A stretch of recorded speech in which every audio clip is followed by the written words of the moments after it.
जय श्री कृष्णा भक्तों, आप सभी का स्वागत है मेरे हार्दिक ज्ञान सागर यूट्यूब चैनल में। आपको मेरा आदर्श प्रणाम है। आज मैं आपको आश्विन कृष्ण पक्ष इंद्राश एकादशी की कथा सुनाने जा रही हूँ। कहा जाता है कि इसके सुनने मात्र से भगवान श्री कृष्ण का आशीर्वाद अवश्य मिलता है और व्यक्ति सीधा वैकुंठ को प्राप्त होता है। तो चलिए प्यारे भक्तों, मैं इस कथा को सुनाने जा रही हूँ। धर्मराज युधिष्ठिर बोले, हे भगवान, अब आप कृपा करके आश्विन कृष्ण पक्ष की कथा सुनाइए। इसका क्या नाम है तथा इसकी विधि और फल क्या है, सो सब कहिए। श्री कृष्ण बोले, हे राजश्रेष्ठ, इस एकादशी का नाम इंद्रा एकादशी है।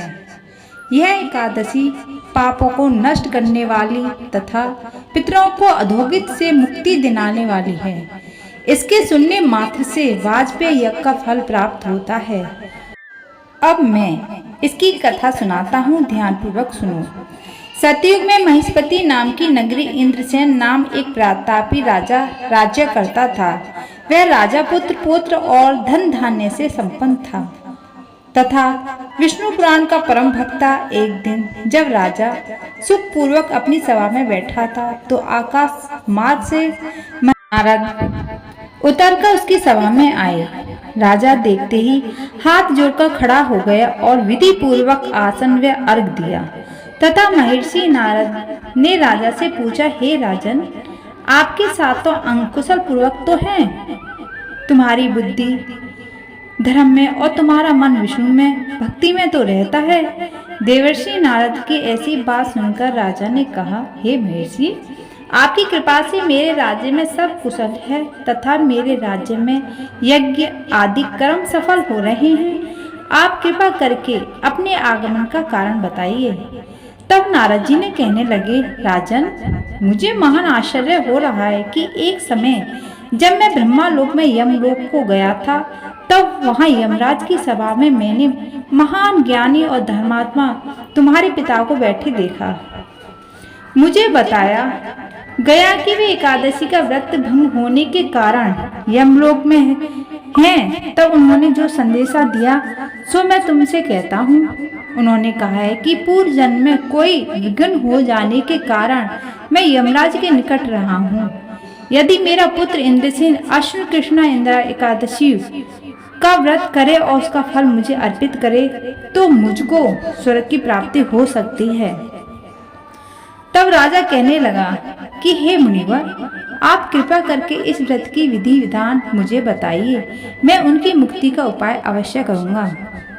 इस पर नारद जी ने बताया, हे राजन, आश्विन माह की कृष्ण पक्ष की दशमी के दिन प्रातःकाल श्रद्धा पूर्वक स्नादि से निवृत्त होकर श्रद्धा पूर्वक पितरों का श्राद्ध करें तथा एक बार भोजन करें एवं रात्रि में भूमि में शयन करें। प्रातःकाल होने पर एकादशी के दिन स्नान करें। फिर व्रत के नियमों को भक्ति पूर्वक ग्रहण करते हुए संकल्प करें कि मैं आज संपूर्ण तपनिष्ठा के साथ भोगों का त्याग निहार एकादशी व्रत करूंगा। हे अच्युत, हे पुंडरीकाक्ष, मेरी रक्षा करें। इस प्रकार नियम पूर्वक शालिग्राम की मूर्ति के आगे विधि पूर्वक श्रद्धा का योग्य ब्राह्मण को फलाहार का भोजन कराएं और दक्षिणा देवें। पितरों के श्राद्ध से जो बच जाए उसके गाय को दें तथा धूप दीप गंध पुष्प नैवेद्य आदि सब सामग्री हृषिकेश भगवान पूजन करें। रात में भगवान के निकट जागरण करें। इसके पश्चात द्वादशी के दिन प्रातः काल होने पर भगवान पूजन करके ब्राह्मण को भोजन कराएं। भाई बंधुओं, स्त्री और पुत्र सहित आप भी मौन होकर भोजन करें। जी कहने लगे, हे राजन, इस विधि से यदि तुम इस एकादशी के व्रत करोगे, उसका पुण्य फल अपने पिता को अर्पित करने की प्रार्थना करोगे तो तुम्हारे पिता अवश्य ही स्वर्गलोक को जाएंगे। इस प्रकार उपदेश देकर नारद जी अंतर्ध्यान हो गए। नारद जी की कथा अनुसार राजा द्वारा इंद्रा एकादशी के आने पर अपने बंधु बांधवों सहित व्रत करने से आकाश से पुष्प वर्षा हुई और राजा के पिता गरुड़ पर चढ़कर विष्णुलोक को गए। राजा इंद्रसेन भी एकादशी के व्रत के प्रभाव से निष्कंटक राज करके अंत में समय स्वर्गलोक को गया।